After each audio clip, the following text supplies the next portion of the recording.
de a luz ela se perder no degradê. Tem uma mistura de elemento assim, tipo algum elemento mais pesado do tipo mercúrio ou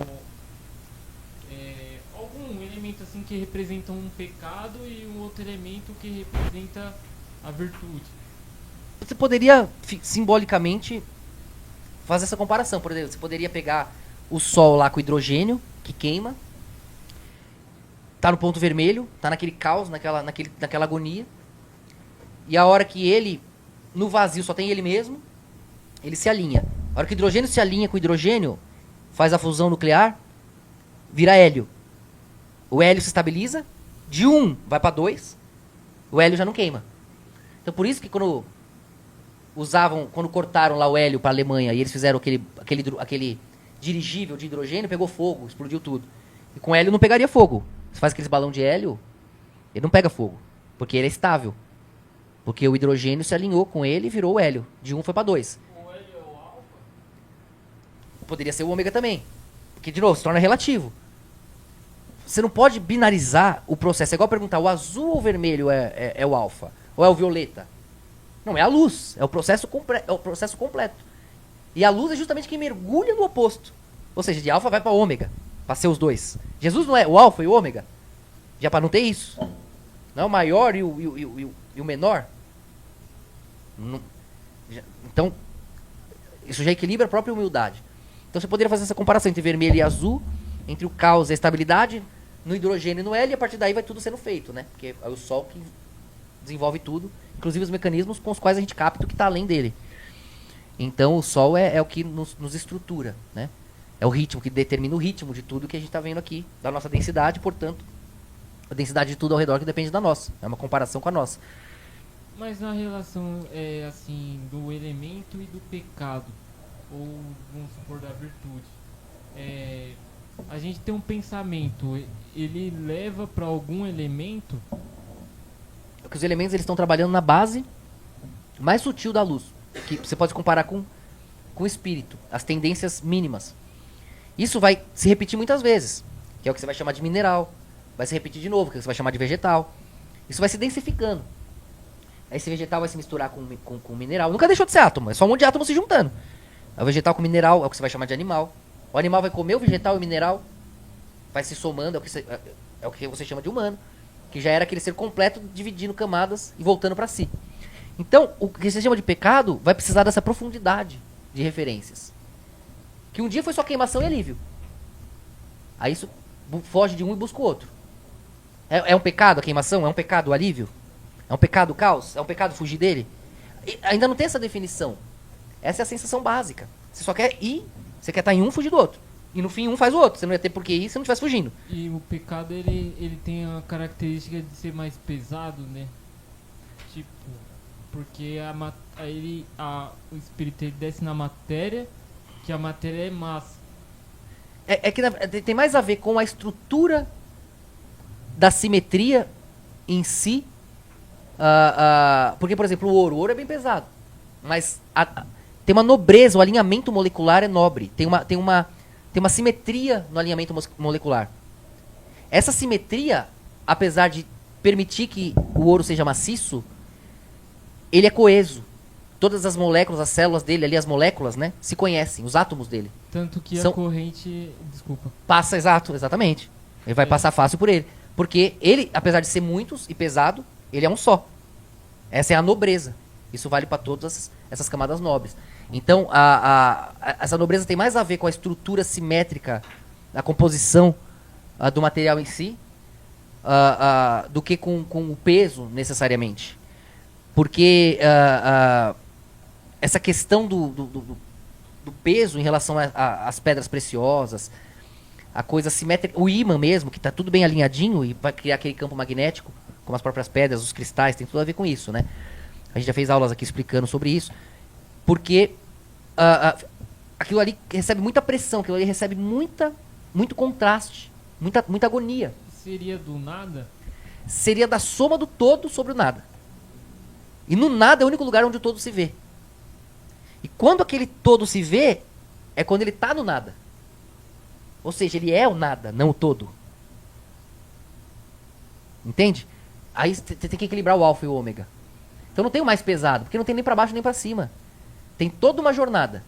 Tem o que eu equilibro, tem o que eu reconheço, o que eu alinho, o que eu defino e o que não. Então depende totalmente, assim, do que a pessoa, ela tem na perspectiva dela, né? Exato. Por exemplo, se ela tiver num ambiente onde uma pedra determinada ou o próprio ouro tá simétrico demais, por exemplo, vou fazer uma missão lá nos infernos. Aí você chega lá cheio de ouro, prata, pedra preciosa. Aquilo ali vai atrapalhar a sua missão ali, dependendo do que. Porque aquilo ali não vai caber ali. Sim. Vai todo mundo em cima. Entende que não cabe ali? Compreende como o peso tem a ver com a circunstância. E no caso geral dos metais, dos minerais, os mais alinhados simetricamente vão tendo esse ponto. Porque quando você tem um reino, você vai no coração de uma montanha, você vai na parte que sofre mais pressão naquele reino ali. Aquele reino tendo a devida nobreza, você sintoniza o que eles chamam dessas pedras preciosas ali. Que na verdade é quase colapsar onda de maneira plena ali. Aquela simetria que está fora, plasma na pedra. Plasma na matéria. Como se estivesse chamando sorte, assim, mas... Por isso que chama sorte por isso. Porque na verdade, tá conectada, a simetria tá conectada ali. Literalmente, tanto que você pressiona um quartzo, ele emite eletricidade. Você põe eletricidade, ele... Como se fosse a positiva e negativa. Né? Exato. Sorte de um lado e azar de outro. Exato, porque o que a gente chama de sorte e azar é o fluxo. Ou na direção positiva ou na negativa. Entende? Sim. Ou te carrega ou te dá um choque. Te derruba. Ou te recarrega ou te derruba. Depende da intensidade. Depende da sintonia. É a mesma energia, um lado e outro. A mesma energia. E aí isso depende da coerência que a gente carrega com a gente, né? Depende da coerência plena que nós carregamos, mas estamos Pra se conectar. Assim, Exato. tipo, Mas estamos observando do nosso tem ângulo. sintonia. Uhum. A coerência está dentro de você completa. Mas ela foi fracionada. Então ela tem saudade do todo. Ela quer a totalidade. É o que cria nosso orgulho, nosso egoísmo. O que a gente precisa lembrar é que nós fugimos de lá e já somos o objetivo de Deus. Isso nos dá humildade. Cara, olha, Deus conseguiu estar aqui, ó, com medo, com dúvida, se sentindo um menino sem saber o que fazer. Obrigado, mestre.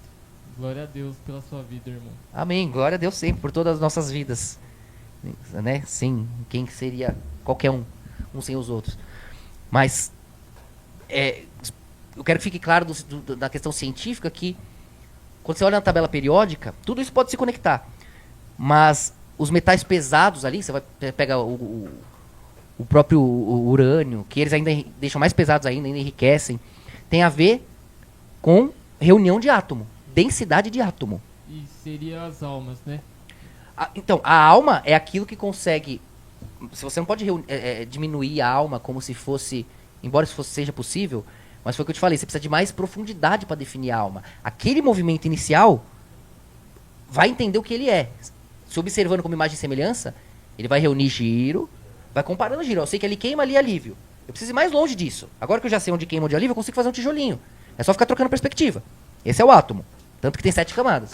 Agora que tem um tijolinho, dá pra fazer de novo. Esse mesmo processo. Joga um pra lá enquanto o outro tá aqui. Só que agora, um processo muito maior, que vai demorar muito mais pra acabar o eco. Então você vai somando e somando, que é o que chamam de molécula. Você vai criando essas moléculas. Pra ser a alma em si, seria aquele ponto, a imagem e semelhança, já passando por átomo, mineral, vegetal, animal, passando de forma binária, né? Porque tá lá o tempo inteiro. A imagem e semelhança do todo. A alma consegue ver a profundidade de referências. Desde a emoção, a circunstância inicial do átomo, a do mineral com espaço, a solidez, a do vegetal com movimento, já trazendo aquela solidez para buscar algo além. Pô, do nada aquele mineral ali tá conseguindo se mover, tá conseguindo chegar mais perto da luz, vai crescer uma plantinha, uma árvore lá em cima, né? Só que aí ela tá presa ali. E agora? Como é que eu me movo? Aí vai se misturando aquilo ali, do nada tem um graveto andando, né? Ou do nada, e aí vai virando, já são os animais. Mas tudo isso dentro da imagem completa, da observação completa, vendo as suas frações. Entende? A alma seria, você imagina essa observação completa como espírito. Cada interação dessa, cada momento desse no espaço-tempo, já bem depois, O átomo ainda está lá dentro. Aquelas circunstâncias emocionais estão dentro de todo mundo. Mas você está tendo aqui uma dinâmica teatral para lidar com aquelas emoções. Então você pode decorar momentos. Porque tem profundidade de eco. Quando você decora um momento, aí você tem uma alma. Você consegue decorar, você consegue guardar os seus frames. Quando você se diz eu. O momento que você era eu ali, você consegue guardar e ir adiante. Guardar e ir adiante. Que tem profundidade de eco. Coisa que é mais difícil pros outros reinos. Até o animal. A não ser que é um pet, né? Que ele se apega a você, a sua personalidade. Mas se não, no reino animal, eles são todos os mesmos. Eles são circunstâncias. Sim. Então, por eu ter a minha tonalidade, eu tenho o meu pecado, assim, que seria, vamos supor, o meu pecado original. Cada um teria um pecado original, assim, tipo, partindo desse ponto de vista. O pecado original já é intrínseco a esse todo. É aquela tentativa, por isso que vem lá de Eva, Adão, de você... Se Adão não tivesse mergulhado nesse momento de se sentir o todo, de querer escolher, de querer ser livre. O pecado de querer, do eu sou. Porque senão Deus é, já sabe. Mas ele está sozinho no nada. Então ele cria uma obra onde todo mundo fala, Deus é só. Não ia nem ter árvore, não ia ter nem condição nenhuma, possibilidade nenhuma. Não ia ter movimento algum. Algo tem que existir com ele. Algo tem que falar, eu sou. Eu quero, eu faço do meu jeito. Esse era o ponto zero ali. Só que foi avisado, você vai morrer, você foi aí. Você vai estar no meu lugar, vai sentir a queimação, vai morrer. Adão, quando foi ali, morreu na hora. Ele foi se fracionando na morte. Né? Até Cristo, até na cruz, o ponto da consciência fala, caramba, aqui é o vazio da consciência. Mas se você pegar toda a jornada, dá pra traçar certinho a história de Adão até Cristo. Até no tempo. Você vai... Tenho uma dúvida referente... Desculpa. Eu tenho uma dúvida referente quando fala que o diabo ele pecou desde o início. E quando fala que Jesus ele não conheceu o pecado, mas Deus tornou ele pecado para resgatar a gente. Exatamente. Imagina aquele vermelho queimando no vazio. Tô pegando uma cor de comparação que é bom, de analogia que é bom para perspectiva, vocês vão entender. Aquele vermelho queimando no vazio lá. Só vê escuridão. Só sente, que é bem devagar, a onda mais longa, né? Então, isso aqui é alívio, não interessa a qual custo, tá o desespero, tá a emoção. Ele aquilo é. Seria Então, um lado tá ali. Então, desde o início, é egoísta. Não tem nem tempo, não tem eco, não tem vibe, não tem timing, não tem frame pra raciocinar. Porque quando você acelera pro laranja, pro amarelo, pro verde, lá do azul, olha o tanto de coisa acontecendo pra ele pensar. Pra ele se posicionar. O vermelho não, o vermelho só é. Tá ali. Mas Então, dois momentos. pecador desde o início. Então tá ali. O azul do outro lado tá ao mesmo tempo. O azul nunca pecou. Porque ele tá ali. Vem no vermelho. Só que o vermelho virou laranja, virou amarelo, virou verde pra virar azul. Só que se você olhar daqui do violeta, o azul sempre esteve lá. Porque você não tinha violeta pra fazer o vermelho. Ou seja, de algum ponto de vista, o azul nunca pecou. Porque o azul tem que estar aqui sempre. Pra poder ter feito o vermelho ali através do violeta. Entendeu o paradoxo? Exato. Então, atemporalmente, desde o início o vermelho é pecador, não tem como mudar. Pecou desde o início. Um exemplo do processo. O azul nunca pecou, porque já estava tendo a referência aqui. Só que pelo violeta, a luz fez o azul pecado. No vermelho. Então não foi Cristo do azul jogado na morte no vermelho através do violeta? Até a capa era violeta. Não é? Não faz todo sentido científico, técnico. Então você vê aquilo que era essencialmente eterno. O azul na lógica, por ser mais acelerado, passa todas as cores, tem aquela administração. O vermelho que é a primeira cor, a mais emocional, a mais lenta. Então você vê aqui que essa cor sempre teve aqui, essa sempre teve aqui. E através do violeta, esse azul aqui é jogado para recomeçar no vermelho, não é? É feito pecado, é feito alfa e ômega. Começou do zero, foi jogado na cruz e na morte. E foi feito pecado, a partir do violeta. Então, por conta de um momento você tem o outro, a partir dos olhos do atemporal. E aqui por esse lado, como você teve a jornada da própria Israel, da própria humanidade, a consciência de maneira plena por aqui, ó, consegue com essa lógica inteira, tanto que ele vem dar sentido para a Torá, vem fazer ela valer. Então já tinha um azul consistente aqui por quê? Que tinha uma repetição de eco consistente. O azul é bem rápido, acumula os giros anteriores, ele ultrapassa todos os outros. Não é isso que Israel faz, que a Torá faz, uma repetição de eco, que ganha estrutura. Ganha estrutura para conseguir mergulhar lá do outro lado. Israel ganha estrutura e não mergulha numa nação gentia? Foi na Babilônia, foi na Pérsia, foi no Egito. Aí, e o contrário também. Aí desfaz, aí ganha. Aí, quando ganha estrutura, consegue mergulhar lá. Aí perde a estrutura. Aí sai para ganhar a estrutura. A estrutura tá lá o tempo inteiro, a queda também. E por isso a jornada acontece. Agora, você compreende como que a lógica tá aqui o tempo inteiro no azul, o vermelho aqui pecado desde o começo, o azul sem pecar, mas pelo violeta aqui, o azul é feito vermelho. Cai na morte, no vazio. Os dois, eles, assim, tem essa... É bem básico o que eu tô pensando, mas é... O Yin e o Yang. Ali qual seria Lúcifer e qual seria Yahvé? Na verdade, o Lúcifer é o processo de entender a expressão divina, que seria Deus, ou que seria Yahvé. Seria o ponto branco no preto? Não tem nenhum nem outro. Tem o discernimento. Se você olhar pro sol, ele é branco e vai ficando preto. Se você olhar uma luz muito forte na sua cara, vai ficando preto. Não é? E se tiver tudo escuro, você começa a ver umas luzes do nada. No seu olho mesmo, qualquer fagulhinha brilha muito. Então a questão está no eu sou. E o eu sou que serei faz uma linha. O discernimento, através do movimento, é o que vai dar a definição. Então por isso que você precisa se apegar a Deus. Não é só sobre a consciência, senão era fácil. Entendeu o que eu tô querendo dizer? As cores se movem, muda toda a interpretação coerente, a cognição se perde. Porque as cores se movem, os tons se movem juntos. Você tem que ir com os olhos de Deus. Não adianta, eu sou laranja, eu sei onde eu tô, eu sei quem eu sou.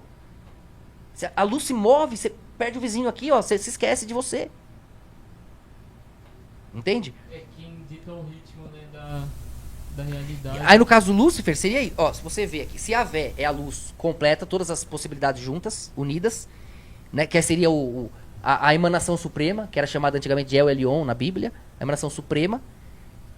Como que essa emanação suprema guarda as informações sobre si mesma? Na cor mais lógica, mais rápida. Porque ela ultrapassou as outras, absorveu as outras referências. Então, por isso que a Vé acaba sendo posicionada no azul. Inclusive esse livro... Qual é o livro? Algum livro recente explica isso. Eu tô com tanto livro que eu já nem sei, mas no nome de Deus, tá explicando isso? Também. A apostila acho que também. Não sei, mas explico bastante. Tem aí, você vai encontrar material, alguém te manda. Eu posso perguntar sobre outra coisa agora? Ele está mais um pouco à frente, só que também é bem pertinente. Então, mas eu nem respondi essa. Aí, se Deus, se essa emanação é a luz, é Deus num todo, você teria a Lúcifer como o violeta que compreendeu esse paradoxo entre o alfa e o ômega. Ele compreendeu. Pô, como é que pode? O diabo é pecador desde o início. Porra, então foi a ovelha negra mesmo, né? Caiu tudo nas costas dele. Porque, caralho, não tem culpa nenhuma. Desde o início, ó, você foi eleito, o coitado vermelho. Já nasceu fudido. Caralho, por quê? Seria injusto do lado de Deus, né?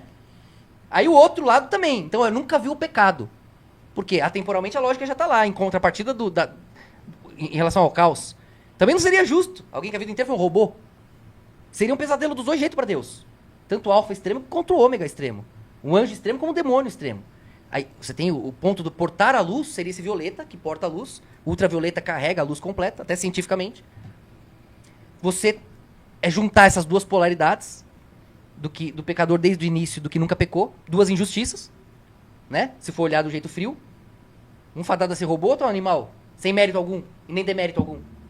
E ambos são Deus, o azul e o vermelho no violeta, que aí sim, no alfa e no ômega, ele tem esse equilíbrio da decisão no eu sou, o que serei. O vermelho e o azul não é eu sou o que serei?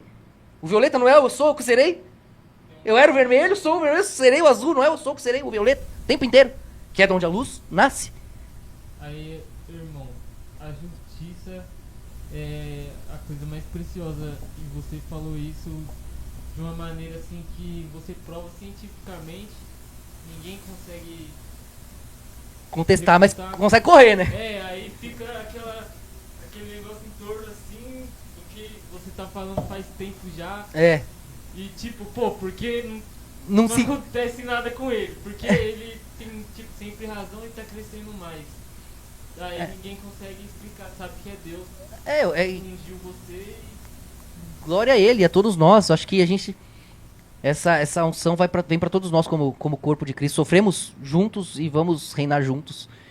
E é uma divisão, não por só por bondade. Nossa, como o Messias é bonzinho. Mas porque canseira também. Eu só queria pedir assim um pouco de misericórdia comigo, sei lá. Imagina, você salvou a live aqui, não sabia mais o que falar. Deus te abençoe, cara. Os caras aqui falaram pouco.